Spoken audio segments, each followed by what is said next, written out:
Kai tsaye daga babban birnin tarayyar kasar Abuja wato filin taron Eagle Square, inda dai a nan ne dai aka rantsar da sabon angon kasar ta Najeriya wato Bola Ahmed Tinubu a matsayin wanda zai ja ragamancin kasar ta Najeriya daga shekara ta 2023. Sai dai kuma an hana tsohon gwamnan jihar Kano wato Dr. Abdullahi Umar Ganduje shi da mai ɗakinsa wato Hafsat Ganduje Goggon Kanawa shiga gurin zaman ba'i na alfarma, inda dai da karshe dai tsohon gwamnan jihar Kano ya je ya nemi gurin da aka tanadar masa ya je ya zauna tare da sauran baki. Sai dai kuma kazalika za ku ji irin yadda hadimin shugaban kasar ta Najeriya ya ce cewa da ya san za a yi wa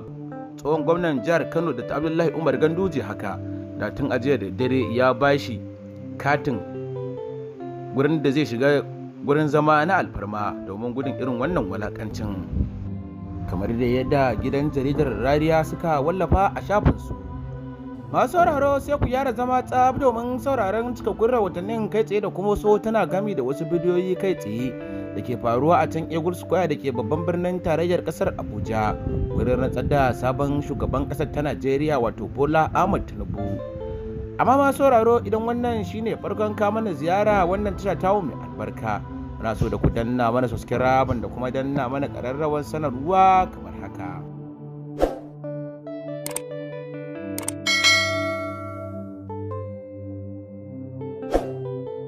Masu sauraro, nan dai da kuke gani shine dai bidiyon sabon shugaban ƙasar ta Najeriya wato Bola Ahmed Tinubu a daidai lokacin da ya karbi ragaman jagorancin ƙasar ta shekara ta 2023. yayin da yake gudanar da murnar al'umma kuma su ma suke ƙara masa ƙarfin gwiwa tare da yi masa fatan alkhairi. Haka zalika shi kuma dai tsohon shugaban ƙasar ta Najeriya wato Muhammadu Buhari a garzaya kamar yadda kuke gani ya shiga jirgi zai koma asalin mahaifar tasa wato Daura da ke can jihar ta Katsina. Abin da ya ba cewa komai abin da ya da abin tausayi. A yau ne dai 29 wanda ya daidai ga watan Mai shekara ta 2023 aka rantsar da sabon shugaban ƙasar ta Najeriya wato Bola Ahmed Tinubu da kuma sauran wasu da kuma gwamnonin ƙasar ta Najeriya waɗanda suka samu nasarar lashe zaben shekara ta 2023. Sai dai kuma cece kuce tare da kace na ce ya barke a kafafen sada zumunta jim kaɗan dai bayan da gidan jaridar BBC ta wallafa akan cewa an hana tsohon gwamnan jihar Kano wato Dr. Abdullahi Umar Ganduje shi da mai ɗakin sa wato Hafsat Umar Ganduje Goggon Kanawa shiga wajen taron alfarma. Gwamnan jihar Kano mai barin gado da Abdullahi Umar Ganduje ya gamu da cikas a bikin rantsar da sabon shugaban ƙasa Eagle Square da ke babban birnin tarayyar ƙasar Abuja. Gandujen dai da matarsa Hafsat sun yi ƙoƙarin shiga cikin wurin da aka keɓe wa manyan baƙi masu alfarma waɗanda za su zo gurin taron. Gandujen nan ya nufa dai da niyan zai shiga, amma sai jami'an tsaro suka dakatar da shi suka ce masa takardar gayyatar da yake da ita koriya ce, kuma sai mai takardar gayyata mai ruwan gwal ne kadai aka ba shi dama ya shiga wannan wurin.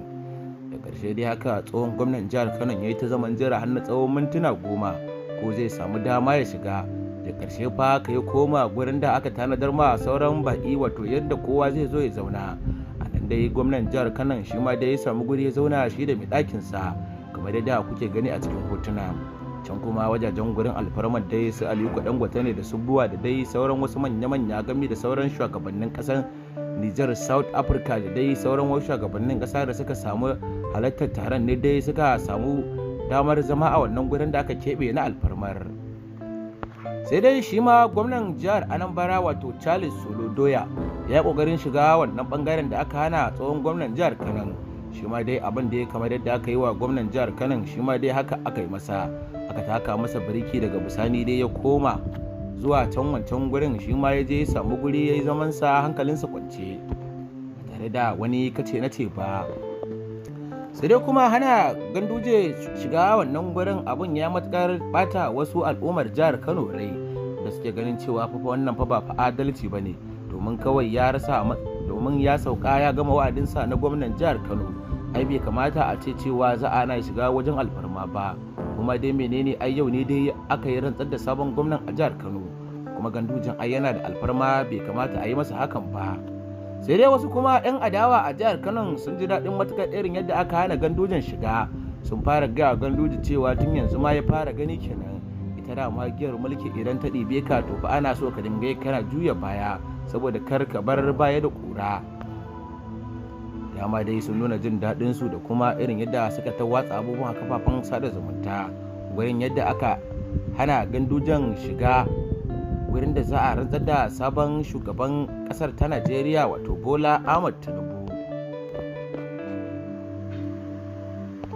Halin da ake ciki dai an rantsar da Tinubu a matsayin sabon shugaban kasar ta Najeriya, yayin da shi kuma tsohon shugaban kasar rayuwa kenan tsohon shugaban kasar da ya juya ya fita jim kaɗan bayan da ya mika kasar ga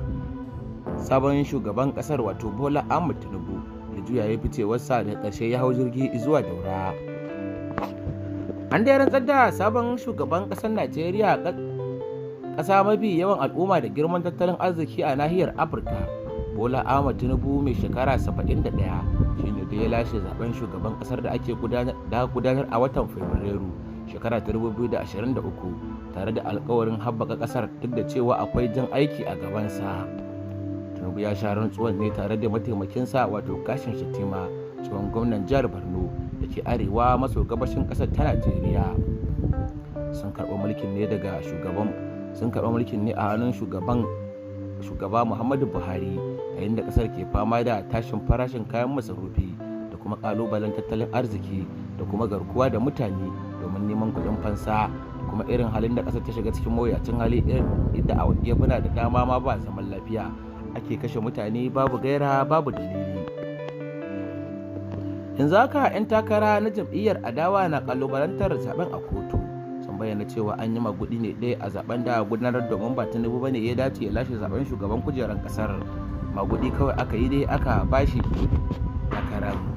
Sai dai shugaban mai barin gado wanda ya kwashe shekara 8 yana mulki ya ce zaɓe ne mai cike da adalci. Manyan baƙi daga sassa daban-daban na nahiyar Afirka da ma duniya ne suka halarci bikin rantsuwar. Tinubu wanda shine tsohon gwamnan jihar Lagos da alfahari da rawar da ya taka wajen farfado da jihar ta Lagos wadda ita ce cibiyar kasuwanci ta kasar ta Najeriya baki daya. Magoya bayansa na cewa zai iya amfani da kwarewar da tunaninsa wajen mulkar kasar da Najeriya mai yawan mutane sama da miliyan 200. Sai dai an adawa sun ce a yanzu ba shi da karsashi da zai yi irin aikin da yi a wajen ciyar da jihar Lagos da kuma mai da jihar Lagos ta zama cibiya ta daya. Don bayan zaben shi a watan Fabrairu, Tinubu ya yi tafiya sau 2 zuwa kasashen ƙetare, wani abu da ya haifar da taɓaɓa game da lafiyarsa.